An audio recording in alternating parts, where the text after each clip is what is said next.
लखनऊ के अलीगंज में एक कोचिंग सेंटर चल रहा था। बेसिकली ये कोचिंग सेंटर नहीं था, यहाँ 3D मैपिंग और ये सब चीज़ें AI टूल्स टाइप चीज़ें सिखाई जा रही थी। और वहाँ पर मेरे प्यारे बच्चों इस बिल्डिंग में आग लगी और 15 बच्चे जिंदा जल गए और 7 से ज़्यादा बच्चे इस समय हॉस्पिटलाइज हैं, जिनकी हालत गंभीर स्थिति में दिखाई जा रही है। अभी लखनऊ के अलीगंज में एक कोचिंग सेंटर चल रहा था। बेसिकली ये कोचिंग सेंटर नहीं था, यहाँ 3D मैपिंग और ये सब चीज़ें AI टूल्स टाइप चीज़ें सिखाई जा रही थी। और वहाँ पर मेरे प्यारे बच्चों इस बिल्डिंग में आग लगी और 15 बच्चे जिंदा जल गए और 7 से ज़्यादा बच्चे इस समय हॉस्पिटलाइज हैं, जिनकी हालत गंभीर स्थिति में दिखाई जा रही है। मेरे प्यारे बच्चों, सवाल आज यहाँ पे ये खड़ा होता है कि क्या ये घटना पहली बार हुई है? तो जवाब है नहीं। ऐसी घटनाएं लगातार होती रहती हैं। इससे एक ही महीने पहले दिल्ली में मालवीय नगर में एक होटल में घटना घटी, 21 लोग मारे गए। उससे पहले मेरे बच्चे राजकोट में 27 लोग मारे गए। दिल्ली के करोल बाग में घटना घटी, 17 लोग मारे गए। सूरत में कोचिंग सेंटर में आग लगी, 22 लोग मारे गए। और अभी थोड़े ही दिन पहले केरला में एक मंदिर में आग लगी, जहां 100 से ज्यादा लोग मारे गए। मतलब हमें ये समझना होगा कि ये घटनाएं लगातार बढ़ती जा रही हैं और ये कोई प्राकृतिक घटनाएं नहीं है, ये सब मानवीय भूल हैं और मानवीय सजाएं हैं जो हम सबको मिलने लग रही है। तो मेरे बच्चों, आज की वीडियो में हम इन्हीं बातों पर चर्चा करेंगे कि ये आग क्यों लग रही है, इसके मुख्य कारण क्या है, क्या इसमें केवल सरकार की गलती है या हम सब लोग भी खुद इसमें शामिल हैं, हम इसमें कैसे बचाव के उपाय अपना सकते हैं, हम अपने बच्चों को कौन कौन सी शिक्षा दे सकते हैं ऐसे मामलों में कि जब ऐसी परिस्थिति उनके साथ हो तो वो अपने आप को जिंदा बचा सके। अगर इस फोटो को आप ध्यान से देखेंगे तो ये वही अलीगंज कोचिंग सेंटर की कहानी है जहां पे ये घटना घटी है। मेरे दोस्तों, अगर आप ध्यान देंगे तो यहाँ पे रस्सियों के थ्रू बच्चे लटक लटक के नीचे आ रहे हैं। और ये रस्सियां नहीं है, ये बेसिकली तार हैं, बिजली के तार हैं, AC के पाइप हैं, जिन पे लटक लटक के बच्चे नीचे गिर रहे हैं, नीचे उतर रहे हैं। अब बात यह है कि इन बच्चों को क्या जरूरत पड़ी कि ये यहां से नीचे आ रहे हैं? ऐसा भी तो हो सकता था कि ये बच्चे यहां जीने से नीचे आते, लेकिन नहीं आ पा रहे। उसके पीछे का कारण क्या है कि कुल मिला के जीना अगर आप देखेंगे ना ध्यान से मेरे दोस्त, जीने को अगर आप ध्यान से देखेंगे तो सच मायने में ये जीना है, सिर्फ 2.5 फीट चौड़ा जीना है। और इस 2.5 फीट चौड़े जीने से बाहर क्यों नहीं निकल पा रहे हैं? वही घटना आपको यहां देखने को मिलेगी कि मेरे प्यारे बच्चों, इस जीने पे चारों तरफ AC लगे हुए हैं, चारों तरफ AC के आउटर लगे हुए हैं। जब ये AC के आउटर ब्लास्ट हो रहे हैं, यहां से धुआं आ रहे हैं, तो लोग बाहर कैसे निकले? और जो सिचुएशन इस ग्राउंड फ्लोर पे आपको दिखाई दे रही है, सेम ही चीज अपर फ्लोर पे भी आपको दिखाई दे रही होगी। यही कारण है कि जब आग लगी तो आपने देखा यहां सारे AC ब्लास्ट हो चुके हैं, सारे AC ब्लास्ट हो चुके हैं। देखिए, AC अपने आप में एक जिंदा जागता बम होता जा रहा है। आप कोई भी घटना घट ले, इस वाली घटना में भी यही कहा जा रहा है, लेकिन अभी पुख्ता रूप से नहीं कहा जा सकता, लेकिन कहा यह जा रहा है कि AC में ब्लास्ट होने की वजह से आग फैली। मेरे दोस्तों, इससे पहले जितनी घटनाएं आप देखेंगे, लगभग अधिकतर घटनाओं में AC ब्लास्ट एक मुख्य कारण उभर कर आ रहा है। ऐसा क्या कारण है कि AC में इतने ब्लास्ट होने लग रहे हैं? देखिए यार, आज से 10 साल पहले AC की जो क्वालिटी होती थी वो बहुत बेहतर होती थी। आज वो क्वालिटी घट गई है। घट क्यों गई है? क्योंकि जो कॉपर है ना, जिस कॉपर का इस्तेमाल सबसे ज्यादा AC में किया जाता है, मेरे दोस्तों, उस कॉपर की कीमत 3 गुना बढ़ गई। यानी इन सालों में कितनी? 3 गुना कीमत बढ़ गई है। क्यों बढ़ गई है? क्योंकि इस कॉपर का इस्तेमाल लगभग हर जगह किया जा रहा है। जब भी कोई AI रिलेटेड चीज बनाई जाती है, वहां कॉपर का इस्तेमाल होता है उस इंस्ट्रूमेंट में। आप बैटरी, जो चार्जिंग वाली बैटरियां होती, इसमें कॉपर का अधिकतम इस्तेमाल होने लग रहा है। तो कॉपर की डिमांड इतनी ज्यादा हो गई और सप्लाई वही लिमिटेड है, तो कॉपर के साथ क्या हुआ कि कॉपर का रेट बढ़ गया। जब कॉपर का रेट बढ़ा तो फैक्ट्री ओनर्स ने, AC ओनर्स ने उस रेट को मैच करने के लिए क्या किया कि उसकी मोटाई की, यानी जो कॉपर पाइप की जो थिकनेस थी, अगर मान लीजिए एग्जांपल के तौर पे 3 mm की थिकनेस थी मान लीजिए, तो उसी थिकनेस को उन्होंने अब 1 mm कर दिया ताकि उस प्राइस को मैच किया जा सके। ये सबसे बड़ी गलती हो रही है कि आप पीछे इतिहास उठा के देखेंगे तो 4-5 साल पहले कभी भी इतनी बड़ी मात्रा में AC ब्लास्ट नहीं हो रहे थे जितने अब होने लग रहे हैं। राम जाने ऐसी कौन सी मजबूरियां हैं लोगों की कि AC में जो कॉम्प्रोमाइज होने लग रहा है क्वालिटी में। देखिए, सरकार 28% तक सरकार ने GST लिया है, अब 18% GST लेने लग रही है। सरकार को ये सोचना होगा कि आज के समय में ये AC जैसी चीजें सामान्य चीजें हो गई हैं। अगर ये सामान्य चीजें हो गई हैं तो सरकार को इनकी क्वालिटी पर 100% ध्यान देना होगा।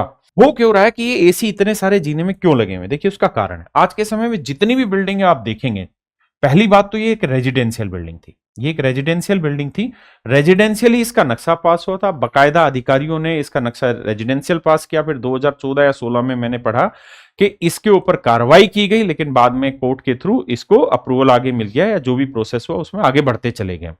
देखिए दिक्कत कहां होती है रेजिडेंशियल और कमर्शियल में? ये रेजिडेंशियल बिल्डिंग है, ये 3.5 मंजिल की बिल्डिंग थी मेरे दोस्त, इसके बगल में भी मंजिल है, मकान बना हुआ, इसके बगल में भी मकान बना हुआ, इधर भी मकान बना हुआ, इधर भी मकान बना हुआ, इधर भी मकान बने हुए।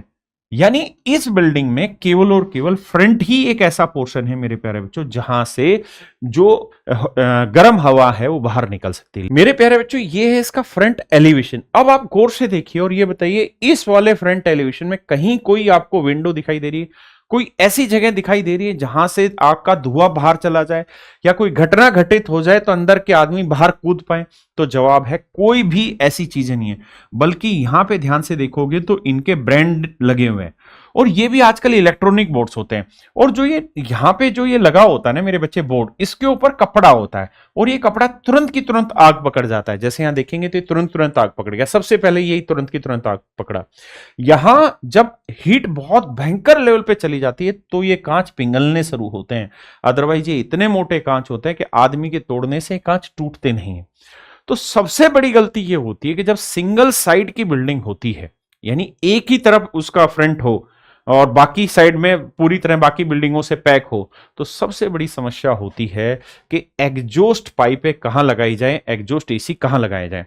अब मेरे प्यारे बच्चों, जो पहली मंजिल थी उसके एसी यहां लग गए, जो बेसमेंट भी था इस बिल्डिंग में उसके भी एसी यहां लग गए, तो ऊपर वाली मंजिलों के एसी कहां लगेंगे? तो ऊपर वाली मंजिलों के एसी यहां कहीं लग रहे होंगे।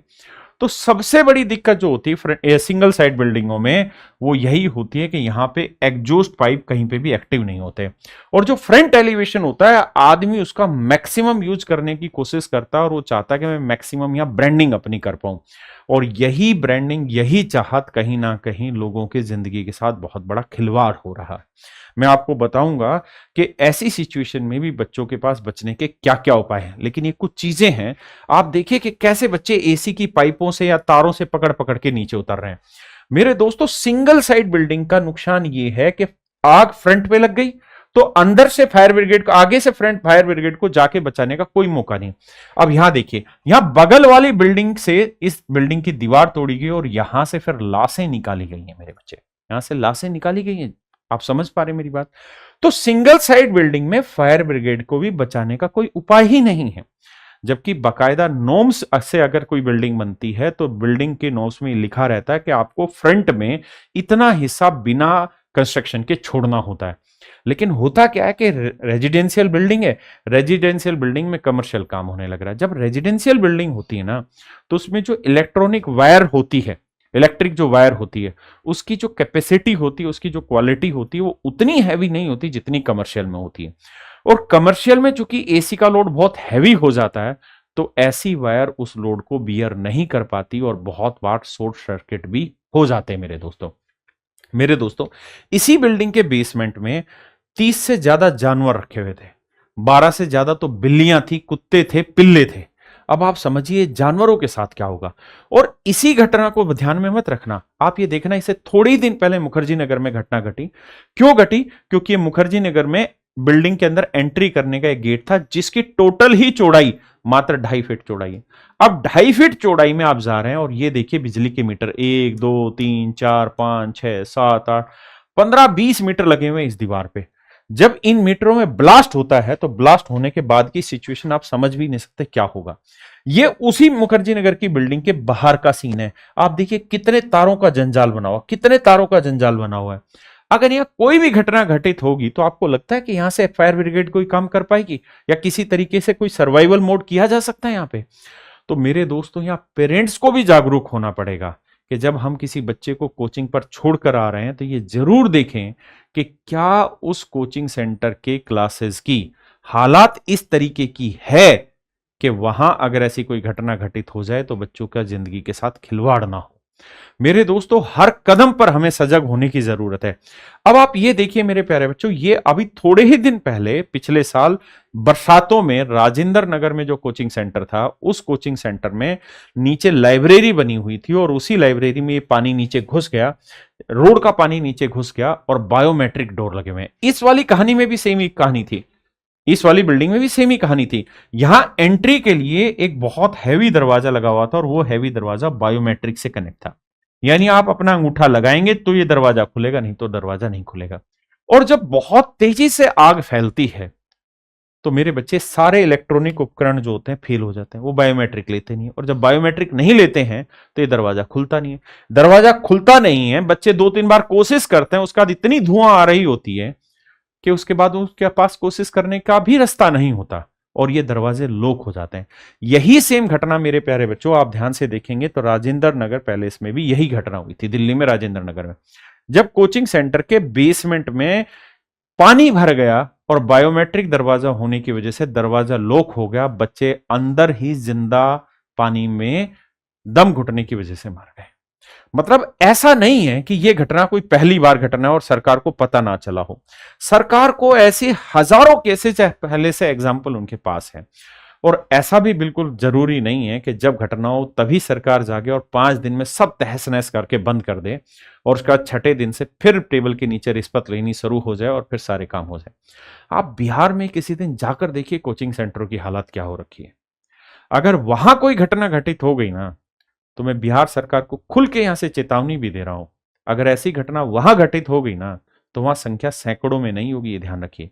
पतली पतली गलियों में ऐसी ऐसी छोटी छोटी बिल्डिंगें बनी हैं जहां हजारों बच्चे बैठ रहे हैं। इसलिए बिहार सरकार को चाहिए कि इन चीजों पर कार्रवाई करें, ना केवल बिहार सरकार बल्कि हर राज्य सरकार, और बल्कि यहां तो केंद्र सरकार को कदम उठाना चाहिए कि हर कोचिंग सेंटर पूरे नॉर्म जब तक ना फुलफिल करे तब तक कोई भी कोचिंग सेंटर नहीं चलना चाहिए, कोई भी सिनेमा हॉल नहीं चलना चाहिए, कोई भी ऐसी सरकारी काम नहीं होनी चाहिए या पब्लिक गैदरिंग के काम जहां ऐसी घटना घटित हो सके।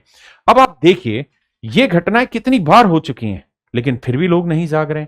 ये हालात क्या अब ये मुखर्जी नगर में आग लगी थी तो क्या ये तारों का जंजाल अब नहीं है?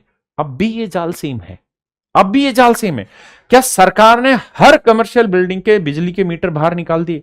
आज भी वैसे के वैसे हैं। हाँ, 5 दिन जरूर गर्मी रहेगी, 5 दिन के बाद फिर से वही चीजें एज इट इज होनी शुरू हो जाएगी। तो जरूरत है ठोस कार्रवाई हो और लगातार कार्रवाई हो तो इन चीजों का समाधान हो सकता है, नहीं तो इन चीजों का समाधान नहीं हो सकता। अदरवाइज मासूम बच्चे हर बार इसी तरीके से मरते चले जाएंगे और कुछ नहीं होगा। अब आप ये देखिए होटलों में जब आग लगती है, ग्राउंड फ्लोर से आग लगनी शुरू होती है, आपको क्या लगता है कहां कोई बच लेगा? कई चांसेस होते हैं। अरे ऐसे समय में बुद्धि विवेक लोगों का काम नहीं कर पाता है, तो ये सरकार की पूर्णतः जिम्मेदारी है। अब आप देखिए घटना कितनी नासमझी की घटना है यूपी में, यूपी अलीगंज में घटना घटित हुई। 2016 में ही बिल्डिंग को अनऑथोराइज डिक्लेयर कर दिया गया। अब सरकार ने क्या किया कि जो उस बिल्डिंग के मालिक हैं उनको तो कर लिया गिरफ्तार, लेकिन जो अधिकारी हैं उन्हें कर दिया सस्पेंड, जो जिम्मेदार हैं उनको उठा दिया सस्पेंड, और जिनकी बिल्डिंग उनको कर दिया गिरफ्तार। जबकि होना यह चाहिए कि बिल्डिंग वाले भी गिरफ्तार हो और साथ की साथ जिन जिन सरकारी अधिकारियों की ड्यूटी इस इलाके में रही है वो सारे अधिकारी भी गिरफ्तार किए जाएं। अगर एक मिसाल योगी सरकार पेश कर देगी तो विश्वास मानिए आने वाले कई सालों तक इन बच्चों की जिंदगियों के साथ खिलवाड़ नहीं होगा। एक मिसाल पेश करनी होगी इन सरकारी अधिकारियों के खिलाफ। अब कोचिंग सेंटर सील हुए ना, अब बहुत सारे सेंटर सील हुए, बहुत सारे होटल सील हुए। आप याद रखिएगा 3 महीने के अंदर अंदर सारी चीजें दोबारा से खुल जाएंगी, टेबल के नीचे से फिर से व्यापार किया जाएगा और फिर से सारी चीजें खोल दी जाएंगी। तो यहां जरूरत है हर आदमी को सजग होने का। मेरे प्यारे बच्चों, मैंने बहुत रिसर्च किया इन चीजों पे और समझने की कोशिश की कि अगर ऐसी स्थिति आ जाए तो हम कैसे कैसे अपने आप को बचा सकते हैं। देखिए यार, आज के समय में एक फायर इंस्ट्रूमेंट है, ये फायर बॉल बोली जाती है, हर किसी को अपने घर पे ही मंगा के रखनी चाहिए और खासकर उस जगह पे रख लेनी चाहिए जहां आग लगने की सबसे ज्यादा संभावना है। इसमें एक फायदा क्या होता है कि जैसे ही आग लगती है ये बॉल ब्लास्ट होती है और वहां से ऑक्सीजन को बहुत मिनिमम कर देती है और वहां पे तुरंत की तुरंत आग लगने का जो मुख्य कारण है वहां पे ये तुरंत कार्रवाई हो जाती है और वो आग बंद हो जाती है। ऐसा नहीं है कि हम बहुत ध्यान रखेंगे तो आग लगेगी नहीं, बहुत सारी घटनाएं ऐसी हो रही हैं जो स्वाभाविक रूप से आगे भी होती रहेंगी, लेकिन हमें यह देखना चाहिए कि हम इनको कम कैसे कर सकते हैं। मेरे प्यारे बच्चों, मैं बहुत सारी कंट्रीज के एग्जाम्पल देखने लग रहा था। चाइना में एक कंट्री है जहां पे ऊपर आग लगी तो इस तरीके से इन्होंने ये सेटअप लगाया। ये एक लूप है, कपड़े का लूप है, इसमें आदमी ऊपर से कूद रहे थे और धीरे धीरे धीरे धीरे फंसते फंसते आदमी नीचे आने लग रहे थे। इटली में मेरे प्यारे बच्चों मैंने एक चीज नोटिस की कि वहां हर एक बिल्डिंग में इस तरीके का स्ट्रक्चर मैंडेटरी कर दिया गया। जहां पे केवल एक ही साइड ओपन बिल्डिंग है, यानी जो सिंगल साइड ओपन बिल्डिंग है, उनको फ्रंट एलिवेशन में इस तरीके का स्ट्रक्चर मैंडेटरी कर दिया गया है, ताकि जब भी ऐसी घटना घटित हो तो इस हिस्से का यूज हो और आदमी नीचे उतर पाए। और अब तो बहुत सारी बिल्डिंगें ऐसी, और देखिए कोई भी प्लान है ना अपने आप में फुल प्रूफ नहीं होता है। हमें धीरे धीरे इन चीजों से सबक लेना होगा और आगे सीखना होगा। मेरे प्यारे बच्चों, ये एक पुली बेल्ट बोलते हैं। चाइना हो, कोरिया हो, बहुत सारी कंट्री में, और तो इंडिया में भी लोग यूज कर रहे हैं। ये एक बहुत सिस्टमेटिक होता है। इसमें क्या होता है कि बिल्डिंग के टॉप पे पुली पहले से लटकी होती है। जब भी ऐसी घटना होती है तो आदमी पकड़ता है और तुरंत नीचे आ जाता है। जैसे आप रॉक क्लाइंबिंग वगैरह पे जाते होंगे तो वहां पे ये पुली सिस्टम काम कर रहा होता है। तो छोटे छोटे बहुत सारे उपकरण है जिसके थ्रू ये काम होने लग रहा है। मेरे प्यारे बच्चों, आजकल फायर फाइटर्स के रूप में ड्रोन काम करने लग रहे हैं। लेकिन आप देखिए हिंदुस्तान में कौन सी ऐसी फायर फाइटिंग में आपने देख लिया जहां ड्रोनों का इस्तेमाल किया जा रहा हो? कहीं देखा आपने? नहीं। मेरे प्यारे बच्चों, ये चाइना की एक बिल्डिंग देखिए, बहुत ऊंची बिल्डिंग थी। इसी ऊंची बिल्डिंग में जब यहां आग लगी तो इन्हीं ड्रोनों ने इस आग को बुझाया। अभी पिछले ही साल दुबई की घटना थी कि दुबई में जब आग लगी तो ड्रोन ने इसी तरीके से काम करना स्टार्ट किया। तो ड्रोन पूरी तरह उस आग को नहीं बुझा पाए, लेकिन उस बिल्डिंग का स्ट्रक्चर इतना अच्छे तरीके से तैयार था, उसका प्लान इतना बढ़िया से तैयार था कि वहां आग तो नहीं बुझ पाई, लेकिन सभी लोग सुरक्षित रूप से बाहर निकाल लिए गए। अभी थोड़े दिन पहले की एक घटना है, शायद नोएडा की मैं देख रहा था, जहां 12वीं मंजिल में आग लगी है और जो फायर फाइटर्स हैं उनका चौथी 5वीं मंजिल से ऊपर तो पानी का प्रेशर ही नहीं पहुंच पा रहा है। तो आप सोचिए, अगर हम अपग्रेडेड नहीं होंगे तो कैसे इन चीजों का समाधान होगा। अब मेरे प्यारे बच्चों, बात कर रहा हूं मैं सामान्य आप लोगों से कि अगर ऐसी परिस्थिति होती है तो आप अपने आप को कैसे बचाएं। देखिए, सबसे पहला उपाय, आपको जैसे ही पता चल रहा है कि धुआं है, अगर निकलने की स्थिति है तो वहां से बाहर निकलिए। लेकिन बहुत बार निकलना या भागना समझदारी नहीं होता। आप तुरंत अपना दरवाजा बंद करिए और दरवाजा बंद करके आप सीधा अपने कमरे के आसपास ये देखिए बाथरूम है क्या कहीं। अगर कहीं बाथरूम है तो सबसे पहला काम आपको यह करना है कि बाथरूम में शावर चलाना है, पानी चलाना है, टूटियों का पानी चलाना है, हर चीज का पानी आप ऑन करिए। इसका फायदा क्या होगा? देखिए, जब आग लगती है तो टेम्परेचर बहुत तेज गति से आगे बढ़ता है और टेम्परेचर इतना होता है कि आप दीवार को हाथ तक नहीं लगा सकते हैं। तो अगर ये पानी आता रहेगा तो टेम्परेचर कंट्रोल होगा। दूसरा, अगर कोई भी कपड़ा वहां पे रखा हुआ है तो उस कपड़े को गीला करिए पानी में और दरवाजे के नीचे जहां गैप होता है वहां लगाइए, क्योंकि ये जो गीला कपड़ा होता है ये अपने आप में ऑटोमेटिक फिल्टर की तरह काम करता है। किस तरह काम करता है? फिल्टर की तरह काम करता है। अपने शरीर को पूरे को भिगाइए मेरे बच्चे, और जितना संभव हो सके नीचे झुक के इस तरह से बैठिए। कारण, क्योंकि जब भी किसी भी सरफेस पे आग लगेगी, धुआं आएगा, तो नीचे जो 1 फीट का एरिया होता है ना, जो 1 फीट हाइट तक का एरिया होता है, ये वो एरिया होता है मेरे प्यारे बच्चों जहां कम से कम धुएं का प्रभाव होता है। क्योंकि तापमान बढ़ता है तो इस वजह से धुआं या जितने भी पार्टिकल होते हैं ये 1 फीट ऊपर रहते हैं। तो गीला रुमाल ले लीजिए या गीला कोई कपड़ा ले लीजिए और मुंह पर रखकर नीचे आराम से झुक कर बैठिए। ठीक है जी। और अपने आप को हिम्मत दीजिए, इंतजार करिए फायर ब्रिगेड का आने का और बचने की स्थितियों का। अगर आपके पास कोई उपाय नहीं है तो आपको इन उपायों को समाधान की तरफ बढ़ना चाहिए। और अब मेरे दोस्तों, पेरेंट्स की सबसे बड़ी जिम्मेदारी है। जब आप किसी कोचिंग सेंटर में अपने बेटा या बेटी का एडमिशन कराने जाते हैं ना, तो आप केवल उसकी चकमक चकाचक जो ऑफिस बना उस ऑफिस को ही मत देखिए। आप ये देखिए कि इस कोचिंग सेंटर की क्लासें कहां लग रही है। क्या ये जो कोचिंग सेंटर है ये कमर्शियल एरिया में है या रेजिडेंशियल एरिया में है? क्या ये ग्राउंड फ्लोर पे है या अपर फ्लोर पे है? क्या वहां 2 फायर एग्जिट है कि नहीं है? क्या वहां इतनी व्यवस्थाएं हैं कि अगर कल को कोई ऐसी घटना हो जाए तो बच्चे बाहर निकल सके? और मैं पेरेंट्स से एक चीज और कहना चाहता हूं, आप अपने बच्चों को दिन में ना 1 घंटा कम पढ़ाइए, चलेगा, लेकिन अपने बच्चों को 1 घंटा फिजिकल एक्टिविटी जरूर कराइए। कारण कि जब वक्त बुरा आता है ना, तब आपकी हिम्मत की बहुत जरूरत पड़ती है, आपकी समझ की बहुत जरूरत पड़ती है, आपके शरीर की ताकत की बहुत जरूरत पड़ती है। अगर आप ध्यान से देखेंगे ना यहां, तो मेरे प्यारे बच्चों देखिए, जिन बच्चों के हाथों में ताकत थी जो धीरे धीरे अपने शरीर का वजन उठाने में काबिल थे, उनके बचने के चांसेस ज्यादा थे, और बल्कि उनके बचने के नहीं, उन्होंने और लोगों को भी बचाया। तो बहुत जरूरत है कि ऐसे बच्चे फिट फॉर रहें। इसलिए हर पेरेंट्स आज से नियम निर्धारित करें कि 1 घंटा बच्चा कम पढ़ लेगा ना, वो चलेगा, लेकिन 1 घंटा बच्चा रोज फिजिकल एक्टिविटी ज्यादा से ज्यादा करे। आज के समय